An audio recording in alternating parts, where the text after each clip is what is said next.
Well, let's shift this back over to Tortuga and see what his number one game of 2019 was. I want to revisit for a brief moment your pick for number 2, which was your pick for number 1. No. So that's I actually wanted to compare and contrast Unity of Command with my pick. I wanted to say that I think that actually, I don't know if this is represent. I wanted to say, oh, maybe this says something about you as a gamer versus me as a gamer, that we have slightly different tastes. Probably that's not too much of a stretch to say. I think everyone has slightly different tastes. But my pick for the number 1 game of 2019 is Strategic Command World War I. And I think that that's directly I would say that had Strategic Command World War I not come along, I might have said Unity of Command 2 as like my number 3. And I think the reason why is because everything about Strategic Command World War I is deeper, and to me that's more satisfying. It's more complicated, it takes longer to learn. In fact, the first time I played Strategic Command World War I bounced off it. I had to force myself to play it a little bit longer because I really didn't like it. Luckily for me, I was forced to play it longer because I was streaming the game and I wasn't going to be like, okay, this game sucks after like 30 minutes. But after I kind of played it for, it was probably like an hour and a half, 2 hours in that stream, started to pick up a little bit of momentum. The game mechanics to me, by the way, this also comes, I should have, like, full disclosure, I haven't played any of the previous Strategic Command titles. I played Strategic Command, what was the one? World at War, the most recent one? Oh, yeah.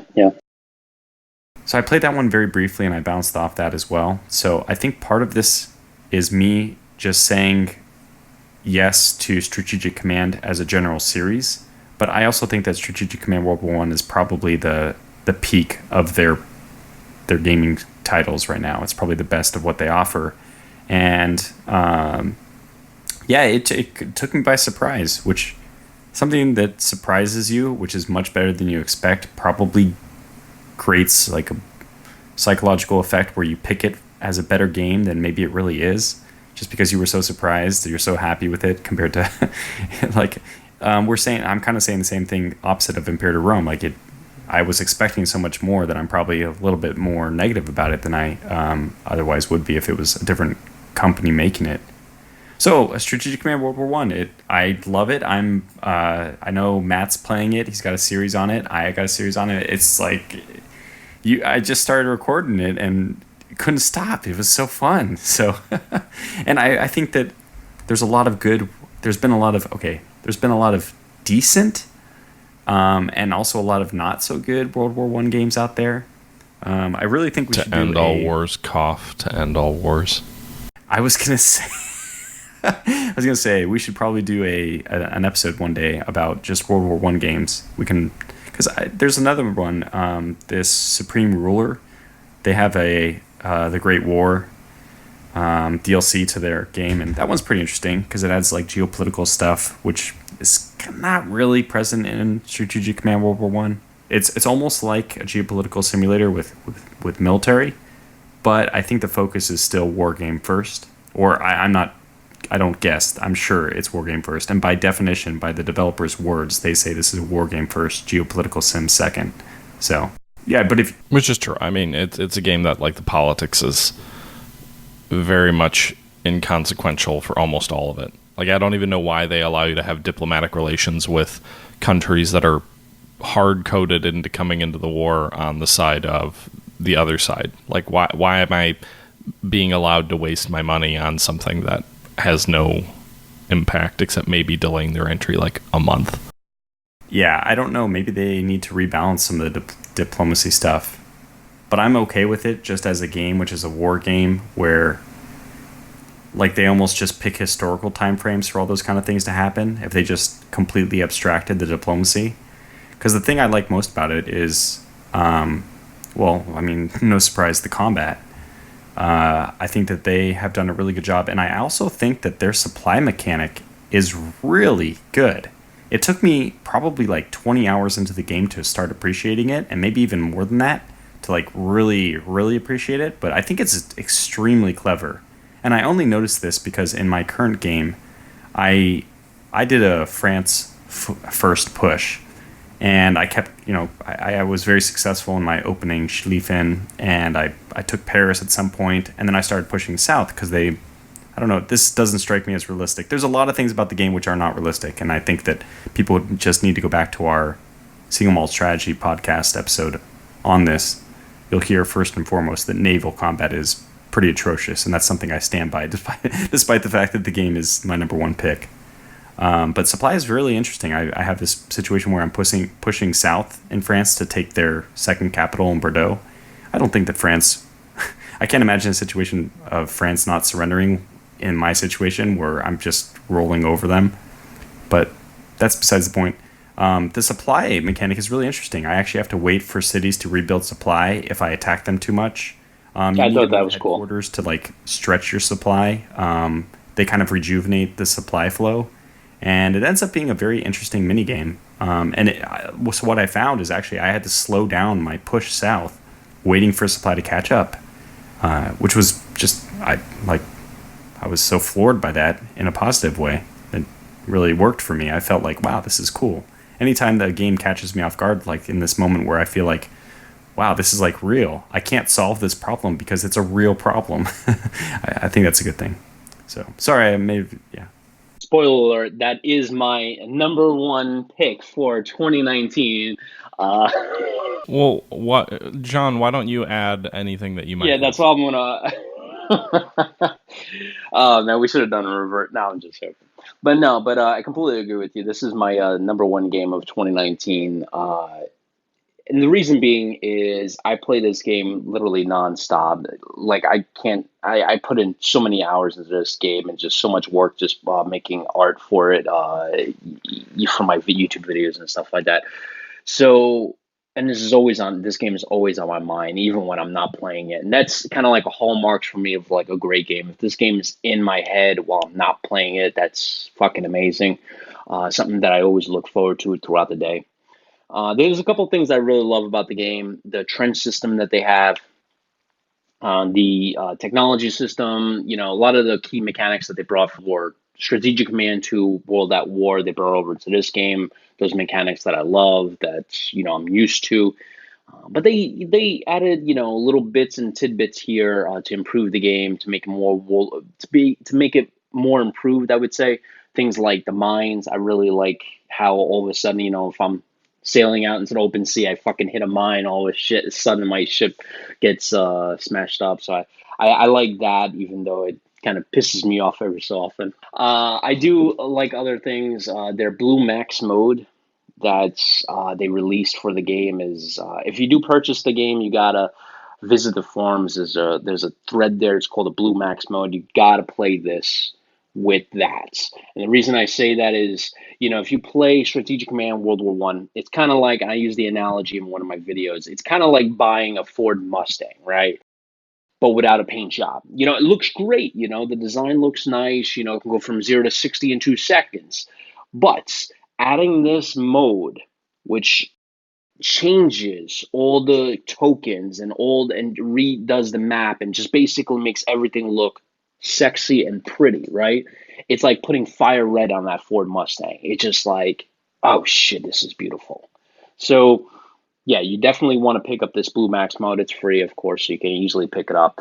But key things that I really liked about the game is the new mechanics that they added in, like the mines and stuff like that, the trench system. I do like that I can actually play a World War One game, right, without going full grognard on that.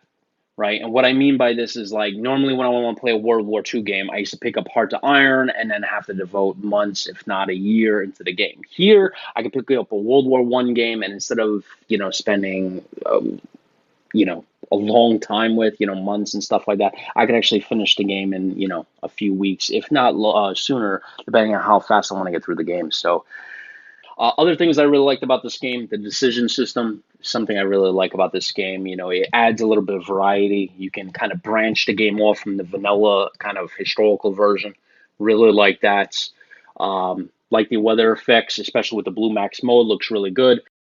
I do also like the fact that when you start the game off, air power is shit, right? Like, you got planes flying in the sky and you're like, oh man, these things are fucking worthless. But the allies who I'm actually fighting against, they put a lot of research into air power. And now I see it late in 1917 how effective this can be. And especially with artillery. Before, earlier in the game, I was like, people are shooting off artillery, and it was just like, you know, I could throw a rock and it would have better use, right?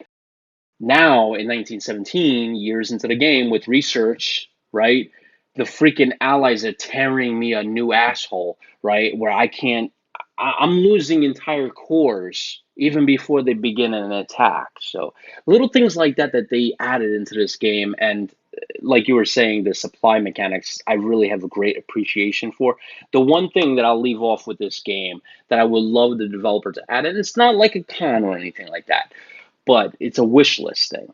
I would like the ability in this game to raise cities to the fucking ground. And the reason why I will tell you guys this is because I moved my entire army west to deal with the allies. I signed a peace treaty with Russia, but then I got these little towns like in Serbia or Montenegro that kind of rise up with partisans and piss me off.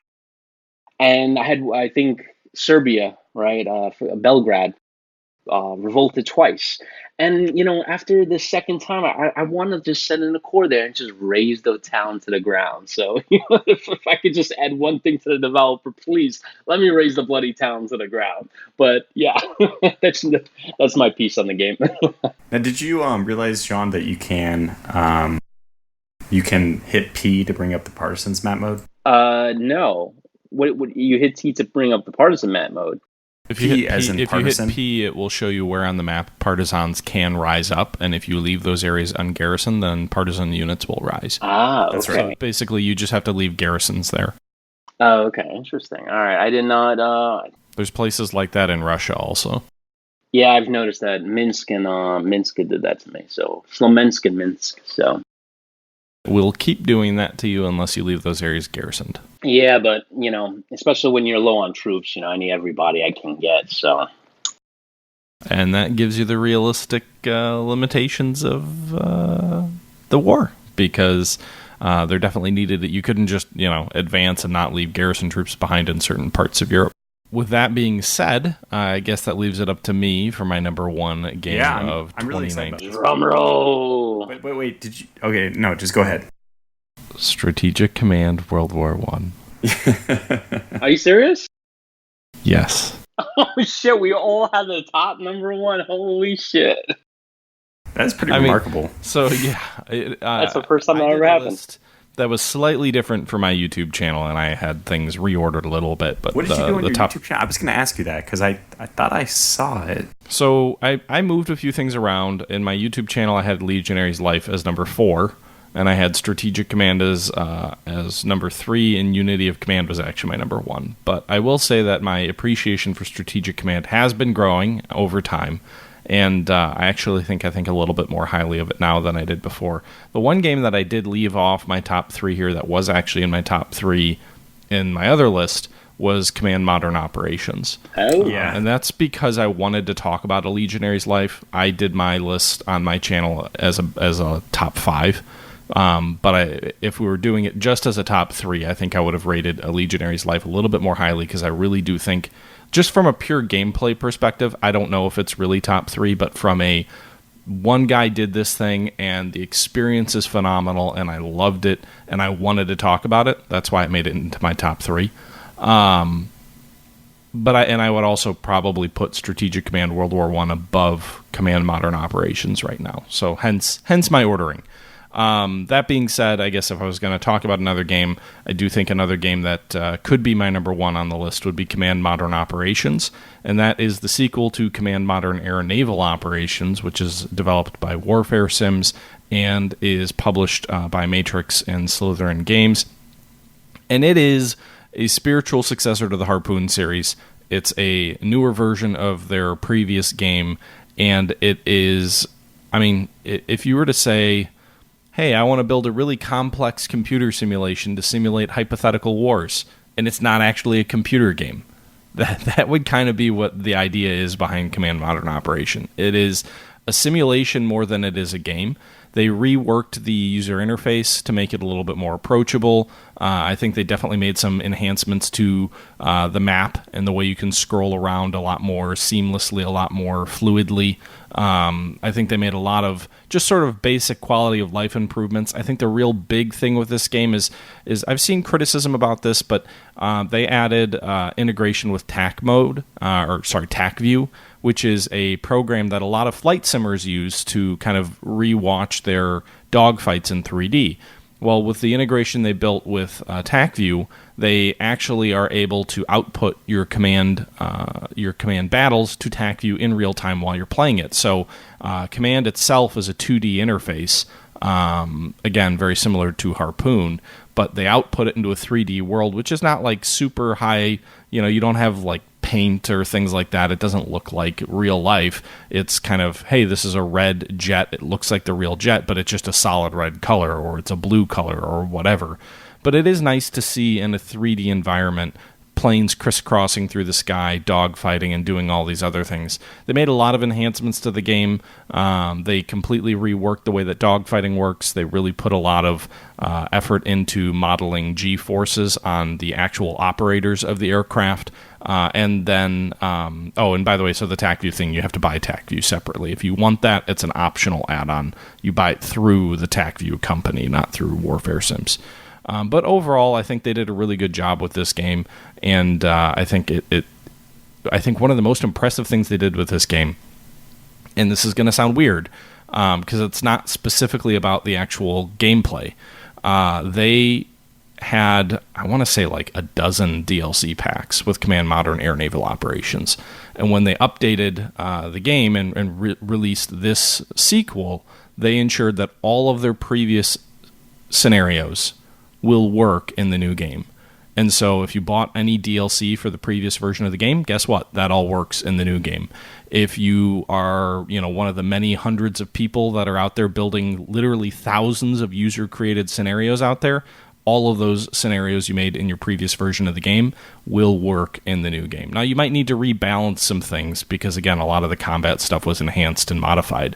But overall, I just think that's an incredibly pro-consumer approach to things, and I was really stunned to see them do that, because you pretty much never see game developers do things like that. Like, could you imagine Crusader Kings 3 coming out and all the Crusader Kings DLC for Crusader Kings 2 would work? Wow. Because I can't. Like, I mean, that's basically what they did. So the Arena Matrix, though, has been a lot of pretty much most of all their games come with a scenario editor, though. I mean, like Strategic Command. Well, and this does too. Yeah, so I mean, pretty much all their games come out with a scenario editor. So that's one thing I really love about that publisher. But yeah, I totally agree with you on Paradox. It would be really great if they did something like that. I mean, the best way. I don't think it's the games are, the scenarios are coded in, I think, in Lua, and so, or the scenarios are coded in Lua. You can script your scenarios in Lua, so it makes it very easy to transform over to the new game because it uses the same, I guess, language. I don't think, I'm assuming with all the massive underpinning changes that they're making with CK3, I don't even think they could do that if they wanted to do it. But that doesn't mean I still definitely appreciate them for doing that in Command Modern Operations. If you can do it relatively simply, I think it just shows a lot of support and appreciation for their followers. And I don't know if I've done a great job of describing what this game is. If you ever wanted a sandbox where you could literally build any hypothetical conflict between thousands of different aircraft and thousands of different military systems, and you just wanted to kind of create scenarios in this sandbox and fight them against each other, you can do that in this game. And so that's, I think, one of its big appeals. I think Rule the Waves' appeal is, hey, it's a sandbox scenario, shipbuilder. This is a sandbox war builder where you can, build any sort of hypothetical conflict that you really want to. The one weakness in the game really continues to be land combat. They made some enhancements there, but it's still not, if you're looking for a game that's primarily about land combat and blitzkrieg across Europe in World War III, you probably want to look at like Flashpoint campaigns or something like that instead. But overall, this game is my number one game of the year because I think a ton about it. I think it's really good, and I think very strongly about Strategic Command as well. But this would be my number one game of 2019. So I think it's pretty cool that we all agreed on the same game, which people are not going to believe this, but we did not at all plan. Yeah, I didn't plan that. I think it sounded pretty convincing. Hey, you made the joke, John. You totally sold it. Dude, I had no idea that was your number one game. I thought you were gonna come out with some, no offense, obscure game. I was like, oh, I don't know nothing about that game. Listen, Tortuga, you can say that it was spontaneous, but let's be real. We got our video surveillance team. We were making bull moose noises. We were letting people know what pitch was coming so we could crush that homer out of the park. I have no idea what the fuck you just said. None of you guys are following the sign stealing shit going on in Major League Baseball right now? Oh, I saw something vaguely in the news, but I did not. I'm basketball and football kind of guy. It is baseball. kind of. I know your Twitter feed's been lighting up with stuff like that. It is a big deal. I did want to talk about a few other games that were apparently. I mean, I didn't really. Honorable mentions. We have the kind of weird situation now where I only wanted to pick from games which were released in 2019. Or really, I guess I was originally going based on that, and then I thought maybe I should just pick the games I liked the most in 2019, even if they were 20 years old. I don't know what the best way of doing it is. Maybe it is supposed to be only the games in 2019, so that people, listen to us and they say, oh, okay, those are new games that I haven't checked out yet. However, with the early access, this whole thing where people basically don't release a game, but you've been playing it for like 6 years, it's a little bit weird to suddenly put it on your 2019 best games, like even if it should have been there like 4 years ago. Yeah, no, I would agree with that. I mean, so that's the other difficult thing with like a game like Ultimate Admiral Dreadnoughts. Like that game would definitely be in my list if the campaign was out. But I think the reason I didn't put it in my campaign is not because it's not in early access, but because I haven't gotten to play the part of the game that I think is the most important part to me. So I don't want to rate it as a top game until I actually interact with the mechanic in the game that is the most meaningful to me. Yeah, I think it'll be a top game whenever it is released.